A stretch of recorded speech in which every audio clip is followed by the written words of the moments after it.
இப்போ நான் இந்த அண்ணாவை உங்களுக்கு இன்ட்ரோடியூஸ் பண்ணுறேன். இவர் வந்து உங்கள் ஸ்கூல் ப்ராடக்ட் தான்.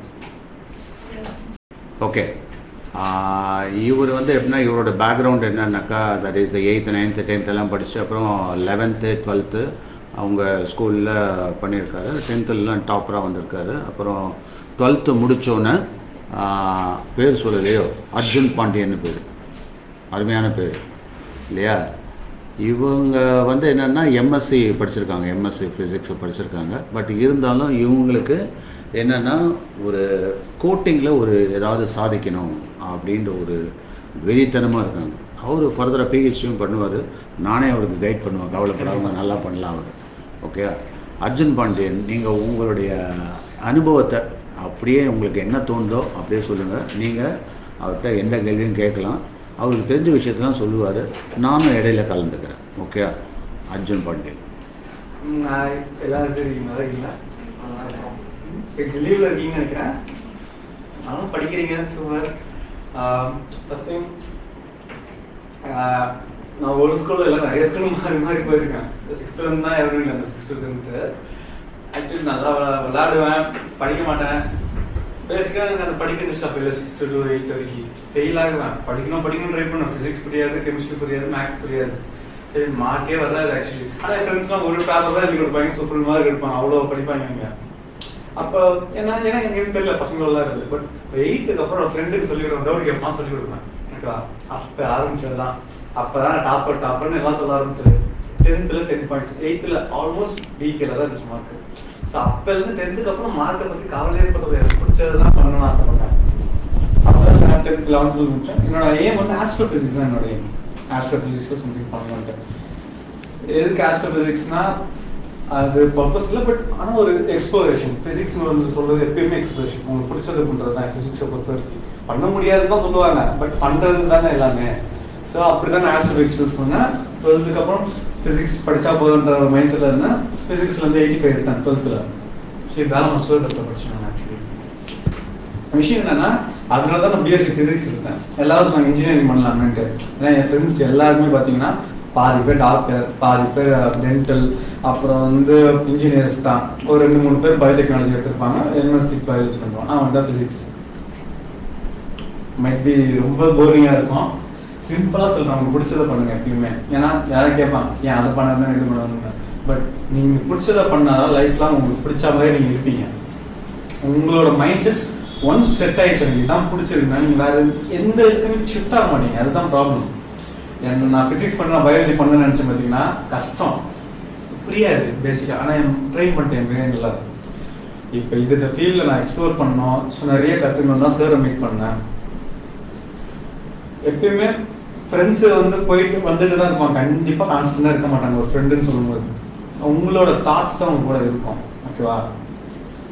என்ன விளையாடுறது, நான் விளையாடுற மாதிரி தான் எனக்கு லிட்டரலாக எக்ஸ்பீரியன்ஸ். எனக்கு கூட உண்மையாக சொல்லணும், உண்மையாக என்கிட்ட யாருமே இல்லை. ஃப்ரெண்ட்ஸ்ன்னு சொன்னால் ஒரு 2 பேர் இருப்பாங்க, அவங்களுமே அவங்க ஒர்க்கை பார்த்து தான் இருப்பாங்க, ஃப்ரெண்டுன்னு சொல்ல மாட்டாங்க. ஆக்சுவலி கரெக்டாக சொன்னீங்க பாண்டே. நான் கூட அடிக்கடி சொல்லிட்டு இருப்பேன், என்ன அப்படின்னா ஃப்ரெண்ட்ஸை கம்மி பண்ணிக்கோ. அவங்க கம்மி ஆயிடுவாங்க. கம்மி பண்றதுலாம் விஷயம் இல்லை, அவங்க தானே ஆயிடுவாங்க. நம்ம சீரியஸாக ஒர்க் பண்ண ஆரம்பிச்சிட்டோம்னாக்கா ப்ராப்ளம் என்னன்னா நம்ம அவங்கள விட்டுட்டு வர்றது தான். அவங்க விட்டுட்டு போறது இல்லை, நம்ம அவங்கள விட்டுட்டு வர்றது தான் ப்ராப்ளமாகவே இருக்கும் எப்பயுமே. அதை ஓவர் கம் பண்ணி வர்றது 5 years ஆயிடுச்சு. கரெக்ட். ஏன்னா 10th வரைக்கும் ஒரு 3 ஃப்ரெண்டாக இருந்தது. பட் காலேஜ் இப்போ நிறைய ஃப்ரெண்ட்ஸ் வந்தாங்க. இப்போ எம்எஸ்சி பண்ணுவோம், அவங்க லைஃப்பை பார்த்துட்டு போவோம். நம்ம ஃப்ரெண்ட்ஸே இல்லாத மாதிரி ஆயிடுச்சு. பட் திங்க் ஆல்வேஸ் அவங்க கூட இருக்கிறவங்க வந்து கூட மேலே கொண்டு போகணும் தான் பாருங்க. எப்பயுமே கூட அவங்க கூட இருக்காங்கன்னா அவங்க மேலே கொண்டு போக பாருங்க, கொண்டுட்டு போகாதீங்க. இதோட என்னோட ஐடியா செய்யுது. ஏன்னா நம்ம கூட ஒரு ஃப்ரெண்டு இருக்காங்களோ, நம்ம கூட யார் இருக்கிறாங்களோ அவங்க நம்மளோட கூட்டு போக பாருங்க. இல்லை, நீங்கள் ஸ்டார்டிங்கில் ஒரு சூப்பர் பாயிண்ட் சொன்னீங்க. என்னென்னா, சார் நான் 9th வரையிலும் கொஞ்சம் நார்மலான ஆள் தான்.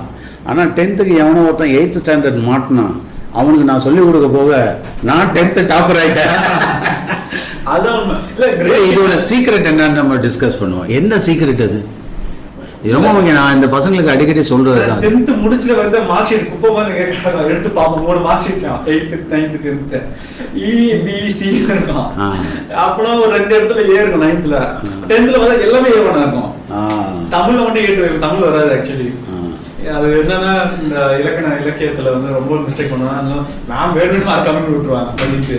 அதில் வந்து A2 இருக்கும் மிச்சோடிக்கு ஃபுல்லாக மார்க் ஷீட் ஃபுல்லாக A1 தான் இருந்தது. இல்லை அது காரணம் என்ன, எப்படி வந்தது அது? ஃப்ரெண்டுக்கு டவுட் சொல்லி கொடுக்குறது தான். டவுட் சொல்லி கொடுத்தா உங்களுக்கு எப்படி மார்க் ஏறுது? சொன்னால் நம்ம மாட்டீங்க. 10th புக்கை மேம் முடிக்கிறதுக்கு நான் முடிச்சிட்டேன். ஜான் மேம் தான் இப்போதைக்கு 10th வந்து வைஸ் பிரின்சிபல் நினைக்கிறாங்க. ஜான் இப்போ இல்லை சிபிஎஸ்சி. நான் சிபிஎஸ்சி. ரூபி மேம் முன்னாடி ஜான் மேம் இருந்தாங்க. ஜான் மேம் வந்து வைஸ் பிரின்சிபலா போட்டாங்க மாத்தூருக்கு. அதுக்கு முன்னாடி அவங்க தான் எங்களுக்கு, அதுக்கு முன்னாடி பிரின்சிபலா இருந்தாங்க. அதுக்கு முன்னாடி எனக்கு அவங்க தான் கிளாஸ் டீச்சர் ஜான் மேம் சொல்றாங்க. அவங்களோட இன்ஸ்பிரேஷன் தான் எனக்கு பிடிக்கும். ஏன்னா அவங்க வந்து மேத்ஸ் டீச்சர்னு தான் எங்களுக்கு வந்தாங்க. அவங்க டவுட் கிளியர் பண்றதா, எல்லா சப்ஜெக்டும் டவுட் கிளியர் பண்ணுவாங்க. எங்களுக்காக அவங்க படிச்சுட்டு வந்து டவுட் கிளியர் பண்ணுவாங்க. இந்த டீச்சர் சொல்லணும்னு அவங்களுக்கு அவசியம் இல்லை. டவுட் இருக்கும். ஏன்னா டெய்லியும் ட்ரெயின் டெஸ்ட் நடக்கும். ஸோ அவங்களுக்கு வந்து இந்த 2 hours ஒரு பீரியட் படிக்க விட்றாங்கன்னா அப்போ அவங்க உட்காந்துருப்பாங்க. அப்போ அவங்க டவுட் கிளியர் பண்ணுவாங்க. ஜான் மேம் எனக்கு அவங்கள அப்படி தான் பிடிக்கும். ஸோ அவங்களுக்கு இன்ஸ்பிரேஷன் என்னமா உங்களுக்கு தெரியும். ஜான் மேம் இருப்பாங்க. வைஸ் பிரின்சிபல் 2 years பேக் இருந்தாங்க. இப்போ மாற்றிட்டாங்க. இப்போ மாற்றிருப்பாங்க. ஆமாம் மாற்றுறது அவங்களுக்கு. அவங்க இல்லை அந்த மாதிரியான நல்ல டீச்சர்ஸ் எல்லாம் ரீடைன் பண்ணுறது ரொம்ப கஷ்டம். இல்லை அவங்க வந்து பிரின்சிபல் ஆனாங்க மாற்றுறது. அப்புறம் ஓவர் ப்ரெஷர்னால திருப்பி இங்கே வைஸ் பிரின்சிபலாக இருந்தாங்க. இப்போ எங்களுக்கு கான்டாக்ட் இல்லை. இல்லை இப்போ நான் ஒரு முக்கியமான ஒரு கொஸ்டின் கேட்டேன். இன்னொருத்தருக்கு சொல்லிக் கொடுக்கறது மூலியமா உங்க மார்க் எப்படி ஏறிச்சு? அதான் சீக்கிரட்டே. அதுதான் அதை உடைங்க. காம்படிஷன் நான் கிட்டத்தட்ட காசில ஒரு ஃப்ரெண்ட் இருந்தான். அவங்க கிட்ட நான் போட்டி போடுவேன்.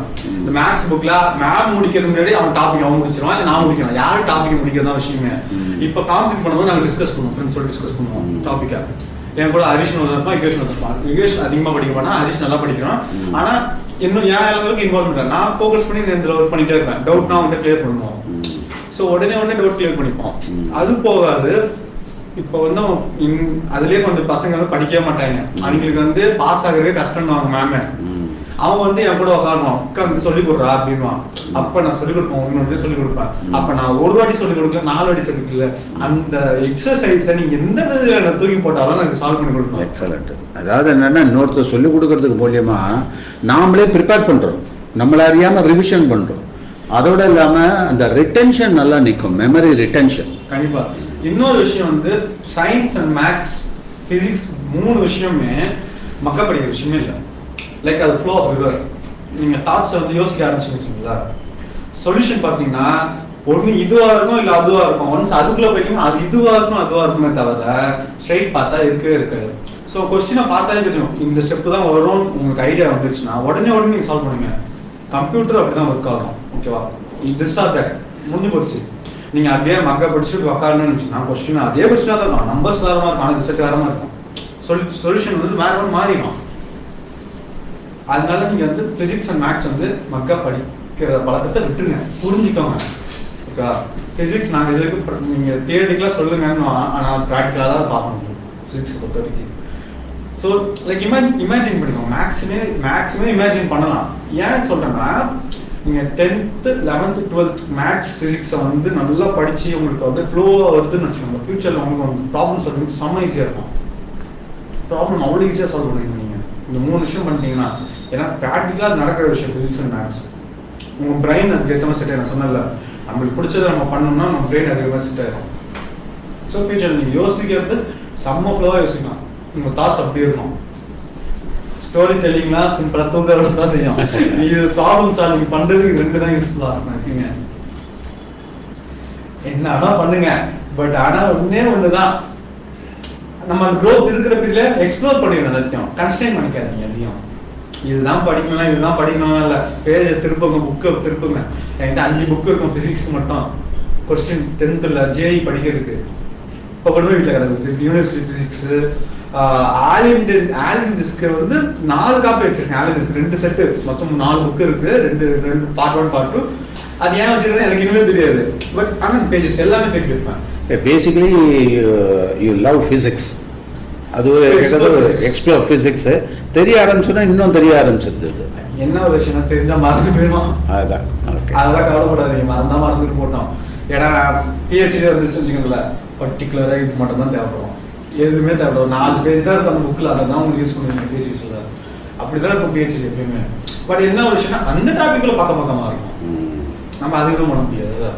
பட் கன்ஸ்டெயின் பண்ணாதீங்க. இந்த டைம்ல நிறைய கற்றுக்கோங்க. நீங்கள் +2 முடித்தோன்னே ஏன் ஃபிசிக்ஸ் போகணுன்னு ஒரு ஆர்வம் வந்தது?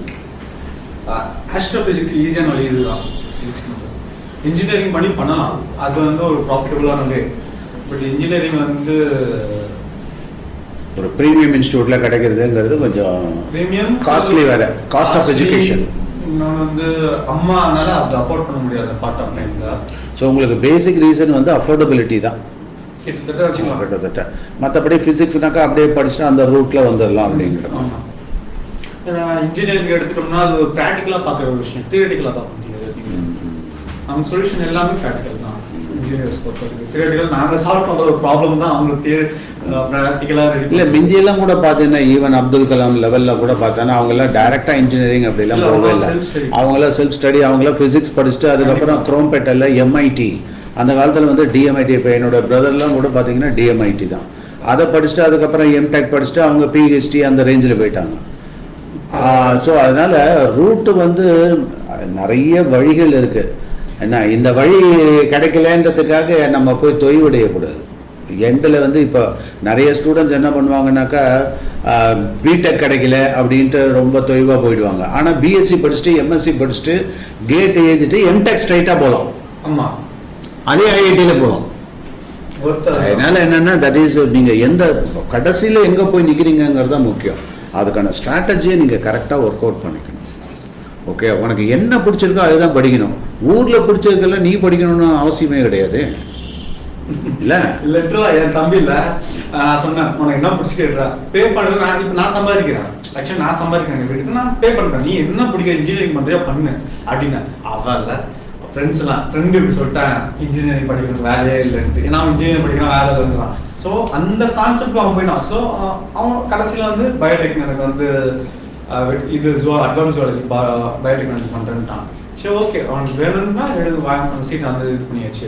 பட் என்ன ஒரு விஷயம்னா, நீங்கள் அடுத்தவங்க வச்சு கேட்குறீங்க உங்களை ஃபியூச்சர் டிசைட் பண்ணி கேரியர் சூஸ் பண்ணும்போது. ஏன்னா நான் ஃபிசிக்ஸ் படிச்சிருக்கேன்னா எனக்கு பொறுத்த வரைக்கும் ஒரு ப்ராப்ளம் சால்வ் பண்ணுறதுக்கு சொல்யூஷன் கண்டுபிடிச்சா போதும்.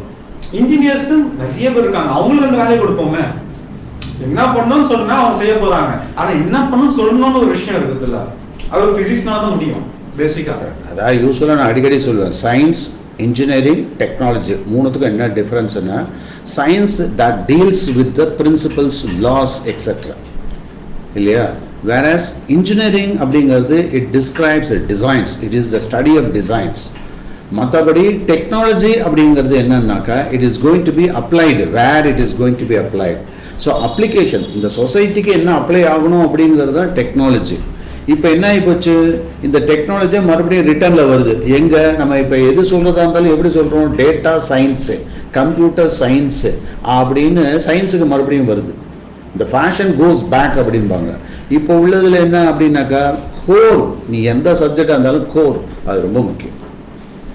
புரியுதா? நிறைய பேர் இப்போ வந்து கம்ப்யூட்டர் சயின்ஸு, ஐடி, டெக்னாலஜி அதெல்லாம் சும்மா ப்ராசஸிங் டூல் தான். ஆனால் கோர் அப்படிங்கிறது தானே ரொம்ப முக்கியம். ஒரு பில்டிங்னாக்கா பில்டிங் கட்டுறது தானே முக்கியம். அது மேலே நம்ம பெயிண்ட் அடிப்போம், கொம்பு வைப்போம், அதை வைப்போம், இது வைப்போம், அது வேறு விஷயம். ஆனால் அந்த ஃபவுண்டேஷன் ரொம்ப முக்கியமாச்சு இல்லையா. அதனால் கோர் சயின்ஸ், கோர் இன்ஜினியரிங் இதுதான் ரொம்ப ரொம்ப முக்கியமானது. இது வந்து ஸ்டடியாக போகும், லாங் ரன்னுக்கு வரும் இல்லையா. வேறஸ் அதெல்லாம் வந்து ஷார்ட் டைம்ல டக்குன்னு பெனிஃபிட் கொடுக்குறது. டேட்டா இருக்கு, டேட்டா எங்க இருந்து வரும், நம்ம அப்ளை பண்ணாதான் நம்ம கொடுத்தா தானே டேட்டா, நம்ம ப்ராப்ளமே வரணும், டேட்டா வச்சு எதுவும் பண்ண முடியாது. ஆமாம். ஸோ அதனால் எப்போதுமே பேசிக் சயின்ஸ் அண்ட் இன்ஜினியரிங் அப்படிங்கிறது ரொம்ப ரொம்ப இம்பார்ட்டண்ட்டு. இப்போ வந்து நீங்கள் எம்எஸ்சி முடிச்சுட்டு இப்போ வந்து ஃபர்தராக ரிசர்ச் வந்து எதில் பண்ணலான்னு இருக்கீங்க? எம்எஸ்சி முடிச்சாச்சு, ரிசர்ச்ன்றது இப்போதைக்கு இருக்கு. ஒன்று உங்ககிட்ட இந்த மெட்டீரியல் ட்ரீட்மெண்ட்லேயே பண்ணலாம், இன்னொன்று நெக்ஸ்ட் வந்து நானோ டெக்னாலஜியில் பண்ணலாம், நானோ மெட்டீரியல்ஸ் பண்ணலாம். ஸோ நான் இவர் பாண்டியனுக்கு என்ன சஜஸ்ட் பண்ணியிருக்கேன்னா, ஸ்மார்ட் மெட்டீரியல்ஸ், நானோ மெட்டீரியல்ஸில் பண்ணுங்கள். இன்றைக்கி வந்து பார்த்தீங்கன்னாக்கா வேர்ல்டே வந்து அதில் நிறைய விஷயங்கள் இருக்குது. ஸோ அதனால் ஆனால் அது பண்ணணுன்னா சும்மா ஜஸ்ட் லைக் தட் இமீடியட்டெல்லாம் பண்ண முடியாது. இட் டேக்ஸ் மோர் 10 years மேலே ஆகும் அது முடிக்கிறதுக்கு. அதனால் அது டெடிகேட் பண்ணணும். அது நம்ம ரொம்ப லோயர் எண்டில் தான் இருக்கோம், இன்னும் எக்ஸ்பர்டைஸ் பண்ணிக்கல. நம்ம அதுக்கான ஆப்பர்ச்சுனிட்டியெல்லாம் ரொம்ப கம்மி. அதனால் அது கொஞ்சம் கொஞ்சமாக பேரலாக அப்படியே பண்ணிக்கணும். நம்ம பொழப்பையும் விட்டுறக்கூடாது. அதனால் பொழப்புக்குன்னு ஒன்று வச்சுக்கணும். ரிசர்ச் அப்படிங்கிறது இன்ட்ரெஸ்ட்டில் தான் வரணுமே ஒழிய அது மூலியமாக சம்பாதிக்க போகிறன்றதுக்காகலாம் பிஹெச்டி யாரும் பண்ணக்கூடாது. இவர் சார் சொல்கிற ஒரு விஷயம், ஒரே விஷயம் முடிஞ்சுக்கோங்க. ரிசர்ச்சை பொறுத்த வரைக்கும் டெடிக்கேட்டடாக பண்ணணும். ஏன்னு சொல்கிறேன்னா, இப்போ நம்ம ஒரு விஷயம் யோசிக்கணும், ஒரு ஃபார்முலா சால்வ் பண்ணோம்னா கால்குலேட்டர் யூஸ் பண்ணுறோம். பட் இன் 40 years பேக் ஐன்ஸ்டைன்லாம் அது யூஸ் பண்ணார். 40 years லாங் பேக் ஐன்ஸ்டைன்லாம் அது யூஸ் பண்ணார். அதிகமாக கால்குலேட்டர் கம்ப்யூட்டர் அதிகமாக யூஸ் பண்ணார். ஒரு ப்ராப்ளம் கொஸ்டின் வித் ஆன்சர்ஸ் தேர்றதுக்கு யூஸ் பண்ணாங்க. ஏன்னா அந்த பேட்ச் வந்து பார்த்தீங்கன்னா ஃபுல் ஆஃப் தாட்ஸ் தான். நீங்கள் யோசிக்கிறத தான் குவாண்டம் மெக்கானிக்ஸே உருவாக்குனாங்க. லிட்டரலாக யோசிக்கிறது. அவங்கெல்லாம் கம்ப்யூட்டரை பார்த்தது இல்லை. ஏன் ஓப்பன் டைமரே நீங்கள் பாருங்கல்ல, லிட்டரலாக ஓப்பன் டைமரில் பாருங்க. அவங்க கால்குலேஷன்ஸ் எப்படி போட்டாங்க, கம்ப்யூட்டர் இருந்துச்சு. அப்போ பாம், ஒரு அட்டாமிக் பாம் அப்போ தான் ஃபர்ஸ்ட் டைம் பார்க்குறாங்க. ஒரு ஆட்டமும் மோதி புரோட்டானும் நியூட்ரானும் வெளியே வரணும் அப்போ தான் அவங்க பார்க்குறாங்க. அவ்வளோ வேகமாக அவங்களால ஒரு 3 to 5 years ஒரு ஆட்டம் அவங்க உருவாக்கும் போது நம்மகிட்ட இவ்வளவுமே இருந்து நம்ம எதுவுமே பண்ணலன்னா அதுதான் waste of time, waste of money. Excellent, சரியாக சொன்னீங்க. அதாவது நம்ம இவ்வளோ டூல்ஸ் வச்சுருக்கோம், இவ்வளோ டூல்ஸ் வச்சும் நம்மளால சாதிக்க முடியல. அந்த காலத்தில் என்ன டூல்ஸ், ஒரு டூல்ஸும் கிடையாது. ஆனால் சார் ஒன்றும் இல்லை, இப்போ ராமானுஜெல்லாம் பாரு சாக் பீஸ் தான், தரையில் உட்காந்து எழுதி இன்னைக்கும் அவருடைய தேதியை யாரும் எக்ஸ்பிளைன் பண்ண முடியல. மூவி கூட பார்க்கணும், ராமானுஜன் மூவி கூட. விஷயம் என்னன்னா, எங்க அம்மா அந்த படத்தை பார்த்துட்டு கேட்கறாங்க, இவ்வளவு பண்றாங்க, இவ்வளவு பிஹெச்டி பண்றாங்க, எங்க ஒண்ணு கூட உருப்படியா பண்றது இல்லை. எல்லாம் காசுக்காக போனா எங்க பிஹெச்டி ஒர்க் ஆகும். ரியல் ரிசர்ச்சுங்கிறது ரொம்ப முக்கியம். பிஹெச்டி பண்றது வந்து ஒரு புதுசா கண்டுபிடிக்கிறது, யூஸ்ஃபுல்லா கொடுக்கறது. கண்டுபிடிக்கலாம், கண்டுபிடிச்சிட்டே இருக்கலாம். பட் யூஸ்ஃபுல்லா பர்பஸ்ஃபுல்லா கொடுக்கறது பார்த்தீங்கன்னா கம்மி தான். இது வரைக்கும் எடுத்த பிஹெச்டி கூட எடுக்கல, அவங்க ஏதாவது ஒரு மிஸ்டேக் பண்ணியிருப்பாங்க, அது வந்து யூஸ்லெஸ்ஸாக இருக்கும். பட் பிஹெச்டியை கன்வெர்ட் பண்ணாங்கன்னா இட்ஸ் நியூ ஐடியா. நீ ஒரு ப்ராப்ளம் கண்டுபிடிச்சிருக்க, அந்த ப்ராப்ளமுக்கு எண்டு பாயிண்ட் இருக்கு, நீ அதை பண்ணாதுன்றாங்க. நான் என்னுடைய பிஹெச்டி சப்மிட் பண்ணப்போ கூட என்னுடைய ப்ரொஃபஸர் வந்து ஒரு விஷயத்தை சொன்னார். இது வந்து லாங் ரன்னில் நிறைய வருஷம் எடுத்து பண்ணியிருக்காரு. ஆனால் இந்த ரிசர்ச்சோட ரொம்ப முக்கியம் என்ன அப்படின்னாக்கா, ஒரு ரிசர்ச்னா என்னன்றதை சூப்பராக டிஃபைன் பண்ணார் டாக்டர் பாலசுப்ரமணியம் பேர். அவர் யூனிவர்சிட்டி ஆஃப் மெட்ராஸ் இன்ஆர்கானிக் கெமிஸ்ட்ரியில் அவர் இருந்தார். அவர் தான் என்னுடைய கைடு. அவர் என்ன சொன்னார் அப்படின்னா, ஒரு ரிசர்ச் அப்படின்னா பேப்பர் இருக்கணும், பேட்டன்ட் இருக்கணும், ப்ராடக்ட் இருக்கணும். இந்த 3 P சேர்ந்தால் தான் அது ஒரு ரியல் ரிசர்ச்சாக இருக்கணும் அப்படின்னு சொல்லிட்டு என்னுடைய ப்ரெசன்டேஷன் முடிஞ்சோன்னே அவர் இதை சொன்னார். சொன்னோன்னா எவ்ரிபடி அப்ரிஷியேட்டட். சாரோட பேப்பரில் இந்த 3மே இருக்குது, சாரோட ரிசர்ச்சில் இந்த 3மே இருக்குது. நான் வந்து ரொம்ப வயசாகி போய் தான் என்னோடய பிஹெச்டியை பண்ணேன். ஸோ இருந்தாலும் இந்த 3 செம்ம வெயிட்டேஜில் இருக்குது. இவருக்கு பிஹெச்டி அப்படிங்கிறத விட இவரோட ப்ராடக்ட்டு இவருக்கு பக்கபலமாக இருக்கும் அப்படின்னு அன்றைக்கி சொன்னார். அன்றைக்கி சொன்னது இன்னைய வரையிலும் கரெக்டாக வருது. ஏன்னா அந்த ப்ராடக்டை பார்த்து தான் இவரெலாம் என்கிட்ட வந்து இப்போது ஒரு கார்ப்பரேட் ட்ரெயினியாக ஜாயின் பண்ணியிருக்கு இல்லையா. ஸோ அப்போ இப்போ நான் சொன்ன ஒரு ஆத்தென்டிக்காக இருக்கும். இப்போ நான் பண்ணது வந்து நானோ செராமிக் கோட்டிங். இது இப்போ நான் கொஞ்சம் நேரத்துக்கு முன்னாடி உங்கள்கிட்ட டிஸ்கஸ் பண்ணல, இந்த ஸ்லட்ஜ் இல்லாமல் தூக்கிடலாம் அப்படின்னு சொல்லிட்டு அது ஒரு மிகப்பெரிய படைப்பு. அதை வந்து நம்ம இந்தியன் பேட்டன்ட்டு மெட்ராஸ் யூனிவர்சிட்டி மூலமாக பண்ணியிருக்காங்க. அது நிறைய இடத்துல போகுது இப்போ. ஸோ அதனால் எதுக்காக சொல்ல வரேன் அப்படின்னா, இந்த பேப்பர், பேட்டன்ட், ப்ராடக்ட் அது மூலிமா ஒரு இன்னோவேட்டிவ் ப்ராடக்ட் உருவாகணும். அப்படி வந்தால் தான் அது வந்து ஒரு ரியல் பிஹெச்டியாக இருக்கும். ஸோ நம்ம வெறுமனே பிஹெச்டின்னு சொல்கிறத விட ட்ரிபிள் பிஹெச்டி அப்படின்னு சொல்லலாம், பிஹெச்டி. அதனால் நீங்கள் ரிசர்ச், ஆனால் அந்த ரிசர்ச்சுக்கு பின்னாடி பெரிய சம்பாதிக்கிறதெல்லாம் போவது கிடையாது. ஆனால் உங்களுடைய நினைவுகளையும் உங்களுடைய தாட்ஸையும் உங்களுடைய ப்ரொடக்ஷனையும் உங்களுடைய பேப்பரையும் உங்களுடைய ரிசர்ச் அவுட்புட்டையும் காலங்காலமாக தட் இஸ் இந்த உலகம், இந்த அறிவியல் உலகம் மதிக்கும். ஏன்னா நம்ம இல்லைன்னாலும் அது இப்போ நம்ம வந்து பாரு எத்தனையோ, இப்போ நீங்கள் ஓப்பன்ஹைமர்லாம் சொல்கிறீங்க இல்லையா, நியூட்டன் பற்றி பேசுகிறோம், அவங்களுடைய அந்த ரிசர்ச் இனோவேட்டிவ் தாட். அதனால தான் நான் அடிக்கடி சொல்லிகிட்டே இருப்பேன். என்ன சொல்லுவேன், என்னுடைய ஸ்டூடெண்ட்ஸ் நிறைய பேர் அவங்களுடைய சோசியல் மீடியாவில் கேப்ஷனாகவே போட்டு வச்சுருக்காங்க. என்ன போட்டு வச்சுருக்காங்க தெரியுமா? என்னது, reputations are not achieved by reputations, they can be achieved by innovations only. நான் அதை என்றைக்கே ஒரு ஸ்பார்க்காக சொன்னேன், அதை பிடிச்சிட்டாங்க அவங்க. புரியுதா? It was a spontaneous outflow. ரெப்புடேஷன்லாம் வந்து சும்மா கிளிப்பிள்ள மாதிரி தான் சொல்லிட்டு இருக்கணும். அது ரெப்புடேஷன் உனக்கு கொடுக்காது. இந்த உலகத்தில் ஏதாவது வித்தியாசமாக பண்ணினா உலகம் ஒன்று பார்க்கும். புரியுதா? அதை பாசிட்டிவ் சைடில் எடுத்தீங்கன்னா இந்த உலகத்துக்கு நன்மையாக இருக்கும். அதை ஒண்டி நீங்கள் நல்ல விதமாக புரிஞ்சுக்கணும். ஓகே, வேறு ஏதாவது அண்ணாட்ட கேட்கணுன்னா கேட்டாங்க. ஏன்னா அவர் தான் உங்களுக்கு இம்மீடியட்டான ஒரு ஜூனியர் மோஸ்ட் ஒரு ரிசர்ச்சர். அவர் எதாவது கேட்கணுமா? இன்னொன்று சொல்லிக்கிறேன். நான் பிஹெச்டி வந்து லைக் இது மட்டும் இல்லை, காஸ்மாலஜி பண்ணுறதும் ஏன் தான், காஸ்மாலஜி அண்ட் ஆஸ்ட்ரோஃபிசிக்ஸ் அதுவும் ட்ரை பண்ணிட்டு தான் இருக்கேன்.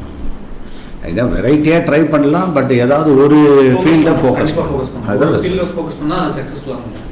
பண்ணுறது பண்ணலாம், நிறைய பண்ணலாம், டிஎஃப் நிறைய இருக்குது. பட் ஆனால் நம்ம ஒரு பாட்டை வந்து ரொம்ப ஃபோக்கஸ் பண்ண வச்சுக்கோங்க, அது கண்டிப்பாக சக்ஸஸ்ஃபுல்லாக இருக்கும். பாண்டியா அவரும் பாண்டியன் தான். எதாவது கேட்கணுமா பாண்டியா? உனக்கு ஒன்றுமே கேட்க வேண்டியது இல்லையா? நீங்கள் விமரித், ஜானவி, தீபிகா விட்டா போதுன்னு இருக்கா? Okay, so thank you very much sir, நல்லா பண்ணீங்க. பட் தட் இஸ் மேலும் ஃபைனலாக ஒரு கொஷின் கேட்குறேன். இந்த கெமிஸ்ட்ரி, கெமிக்கல் கோட்டிங்கு இந்த மாதிரி இதில் ஒரு ஆர்வம் ஏற்பட்டது எதனால்? நீங்கள் என்கிட்ட ஃபோனில் பேசுகிறப்ப நான் வந்து ஒரு எம்எஸ்சி ஃபிசிக்ஸ் சார் இருந்தீங்க, நான் அப்போயே கேட்கணும்னு நினச்சேன், அந்த கேள்வியை இப்போ கேட்குறேன். அதுக்கு ஃபேமிலி பேக்ரவுண்டுன்றது ஒரு காரணம் சொல்லிட்டீங்க, இதை தவிர வேறு ஏதாவது இருக்கா? வண்டர்ஸ் தான். ஏன்னா நம்ம எப்படி சொல்கிறது, ஒரு எனக்கு டைம் ஆச்சு அது ஆக்சுவலாக புரிஞ்சுக்கிறதுக்கு. ஏன்னா நம்ம கெமிக்கல் பண்ணுறோம், ஒரு சேஃப்டி அசாஸ் இல்லாமல் பண்ணுற ஒரு விஷயமா இருக்கும். பட் ஒரு ஃபாஸ்ட் ஃபீடிங் பண்ணிட்டு பிறகு அந்த ஒரு பிரைட்னஸ் அந்த ஒடிவு, அது டார்க்காக இருக்கிற ஒரு டேங்க் மோசமாக வச்சுருப்பான் சார். டேங்கை நம்ம டேங்கை செட் பண்ணும்போது அது ஒரு பிரைட்டாக ஒரு இது வரும், அந்த மேஜிக் ஃபீலிங் ஒன்று வரும். நம்ம ப்ராடக்ட் இந்த மேஜிக்கை கொண்டு வந்துருக்குப்பாங்கன்னா அது மேலே ஒரு பிடிமானம் அது ஒன்று. ஏன்னா நம்ம கையில இருக்கிற ஒரு மேஜிக்கை வந்து விட்டு கொடுக்க கூடாது. Very good, excellent. யாரும் கொடுத்துட்டு போயிட்டாங்க, மேஜிக் கொடுத்துட்டாங்க, நம்ம ஃபீல் பண்ணக்கூடாது. அந்த ஒரு மேஜிக் நம்ம கையில இருக்கும்போது விட்டுட்டு போக கூடாது. கரெக்ட், அது என்னோட ப்ராடக்ட்யா, இந்த மேஜிக்கை பண்ணது என் ப்ராடக்ட். கெமிஸ்ட்ரி எனக்கு வராது, 60 நான் கஷ்டப்படாத கெமிஸ்ட்ரி எனக்கு வரல. விஷயம் பட்டு என்னன்னா இல்ல அப்பயே என்கிட்ட வராம போயிட்டீங்க நீங்க. உங்களுக்கு தெரியல சார், எனக்கு கொரோனா காரணம் இல்லை, இன்னும் உங்களை மாதிரி ஸ்டூடெண்ட் என்ன கிடச்சிருந்தாங்கன்னு வச்சுங்க, +1 +2 அடிச்சு தூக்கி இருப்பேன். இன்னும் எனக்கு படல ஃபர்ஸ்ட் நானே படிச்சுக்கிட்டேன், அதுதான் விஷயம். எனக்கு தேவைப்படல ஃபிசிக்ஸ். எனக்கு லிட்டரலாக ஃபிசிக்ஸ் மார்க் ஷீட்லாம் பார்த்தீங்கன்னா மட்டமாக இருக்கும், நான் உண்மையே சொல்கிறேன். ஆனால் ஓவராலாக பார்த்தீங்கன்னா நல்லா இருக்கும், கடைசி எண்டில் அவுட்புட் நல்லா இருக்கும். கரெக்ட், அதாவது மார்க்குக்கு இதுக்கு சம்மந்தம் கிடையாது, நம்ம அடிக்கடி போட்டு அதை காம்ப்ளிகேட் பண்ணிக்கிறோம். ஸோ எதில் மார்க்கு கம்மியாச்சோ அதுவே பிற்காலத்தில் அந்த ஃபீல்டு தான் நீ செலக்ட் பண்ணுவோம் முன்னாடியே. மெக்கானிக்ஸ்லாம் எனக்கு வரவே வராது, மெக்கானிக்ஸ் டாப்பிக்கே எனக்கு வராது, ஜஸ்ட் பாஸ் தான் ஆகும். பட் ஓவராலாக பார்த்தீங்கன்னா நான் தான் டாப்பராக இருப்பேன், எப்படின்னு எனக்கு தெரியாது. கிளாஸ் டாப் எம்எஸ்சியில் நான் தான் topper, second place first place தான். பட் இல்லைன்னா மெக்கானிக்ஸ் வராது. மெக்கானிக்ஸ் வர டாபிக் நான் எடுக்க மாட்டேன் ஆக்சுவலி. அது புரியும், பட் சொல்யூஷன் கஷ்டமாக இருக்கும் மெக்கானிக்ஸ் எப்பவுமே. பட் அதுவும் புரிஞ்சுக்கிறவங்க இருக்காங்க, அது வராதுலாம் இல்லை. எனக்கு பர்சனலாக இது வந்து டஃப் இப்போ நினைக்கிறேன்னு இல்லை, வரல. ஓகே, ஸோ இவ்வளோ நேரம் கூட இந்த பசங்களுக்கு கைட் பண்ணி நீங்கள் ஆக்சுவலாக என்னுடைய ஸ்டூடெண்ட்டாக ஜாயின் பண்ணி என்னுடைய அதர் அகாடமிக் ஸ்டூடெண்ட்டாக மற்றவங்களுக்கு நீங்கள் வந்து என்கரேஜிங்காக பேசியிருக்கீங்க. So let us a great. Thank you.